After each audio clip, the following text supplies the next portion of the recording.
رسول اللہ حبیب اللہ نبی اللہ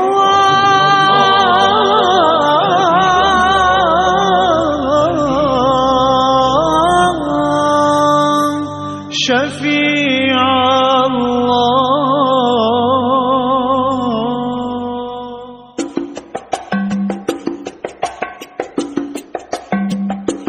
طلع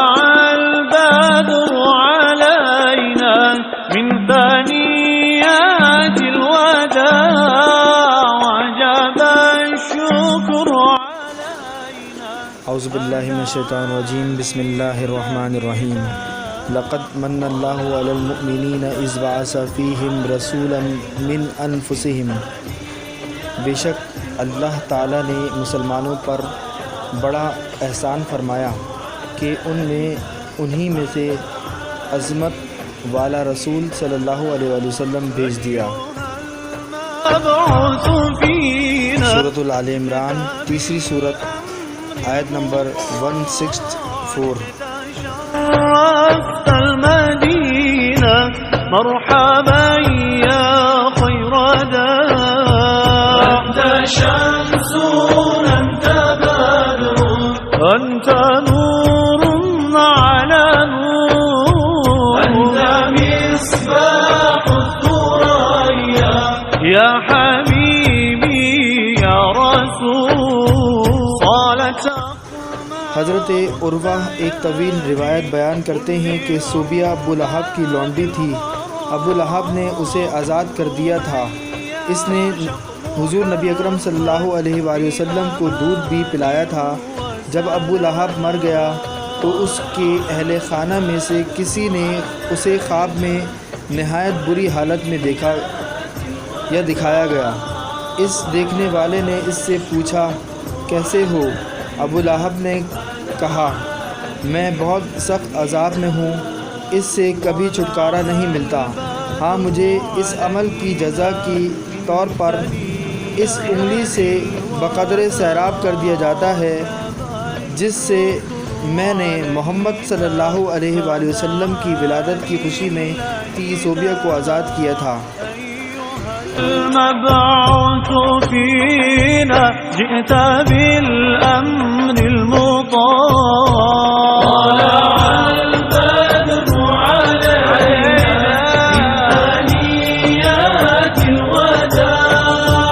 وجب الشكر علينا ودعا لله داع طلع حضرت شیخ عبدالحق محدث دہلوی رحمۃ اللہ تعالیٰ علیہ اس روایت کا تذکرہ کرنے کے بعد مدارج النبوہ میں لکھتے ہیں یہ روایت میلاد کے موقع پر خوشی منانے والے، مال صدقہ کرنے والے کے لیے دلیل ہے اور سند ہے. ابو لہب جس کی مذمت میں قرآن کی ایک مکمل صورت نازل ہوئی، جب وہ حضور علیہ الصلوۃ والسلام کی ولادت کی خوشی میں لونڈی آزاد کر کے عذاب میں تخفیف حاصل کر لیتا ہے تو اس مسلمان کی خواہش بصیرت کا کیا عالم ہوگا جو اپنے دل میں معجزاً محبت رسول صلی اللہ علیہ وآلہ وسلم کی وجہ سے ولادت مصطفیٰ صلی اللہ علیہ وسلم کے دن مسرت اور عقیدت کا اظہار کرے. لیکن ضرورت اس امر کی ہے کہ یہ اظہار مسرت اور عقیدت ان بدعات سے پاک ہو جنہیں عوام الناس نے گھر رکھا ہے، جسے موسیقی اور حرام آلات اور اسی طرح کے دیگر ممنوعات، تاکہ اتباع رسول صلی اللہ علیہ وسلم کے راستے سے محرومی کا باعث نہ ہو سکے.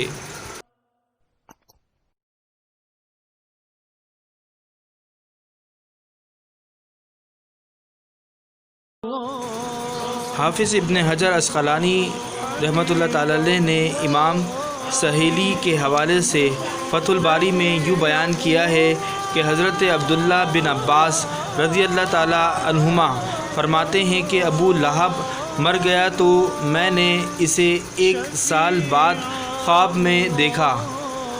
بہت برے حال میں دیکھا کہ یہ کہتے ہوئے پایا کہ تمہاری جدائی کے بعد آرام نصیب نہیں ہوا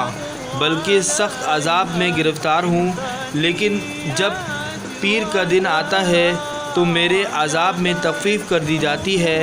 اور یہ اس وجہ سے کی جاتی ہے کہ حضور نبی اکرم صلی اللہ علیہ وآلہ وسلم کی ولادت مبارک پیر کے دن ہوئی تھی، اور جب صوبیہ نے اس روز ابو لہب کو آپ صلی اللہ علیہ وسلم کی ولادت کی خبر دی تو اس نے ولادت صلی اللہ علیہ وآلہ وسلم کی خوشی میں اسے آزاد کر دیا تھا۔ المبعوث فينا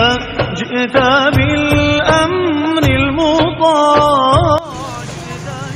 حضرت شمس الدین محمد بن عبداللہ جزری رحمۃ اللہ تعالی علیہ اپنی تصنیف عرف التعریف بالمولدی شریف میں لکھتے ہیں، حضور نبی اکرم صلی اللہ علیہ وآلہ وسلم کی ولادت باسعادت کے موقع پر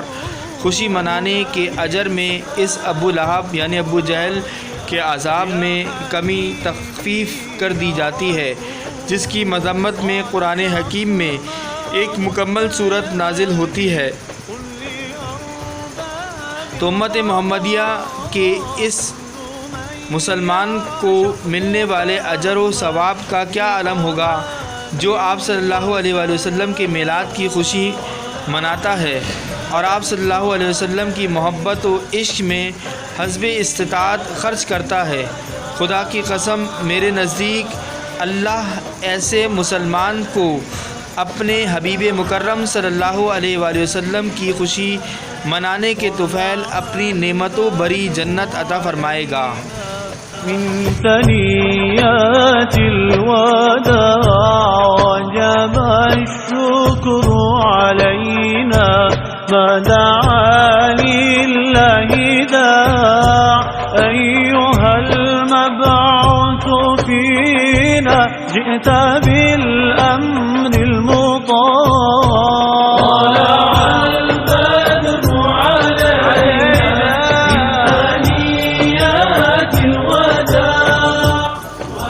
حافظ شمس الدین محمد بن ناصر الدین دمشقی مولد الصادی فی مولد الہادی میں لکھتے ہیں، یہ بات ثبوت کو پہنچ چکی ہے کہ رسول اللہ صلی اللہ علیہ وآلہ وسلم کی ولادت کی خوشی میں صوبیہ کو آزاد کرنے کے صلے میں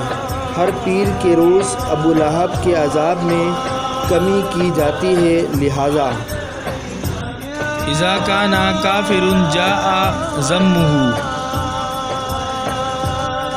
وتبت یداہ فی جہیم مخلدا۔ جب ابو لہب جیسے کافر کے لیے جس کی مذمت قرآن حکیم میں کی گئی ہے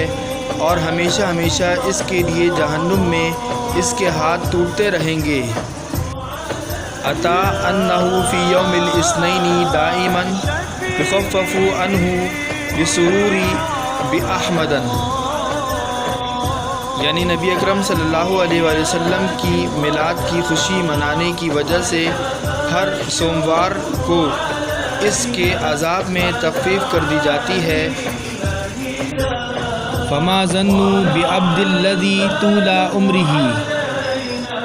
باحمد مسرورا ومات موحدا، تو اس شخص کے بارے میں تمہارا کیا خیال ہے جس نے اپنی ساری عمر حضور نبی اکرم صلی اللہ علیہ وآلہ وسلم کے میلاد کی خوشی منائی اور توحید پر فوت ہوا۔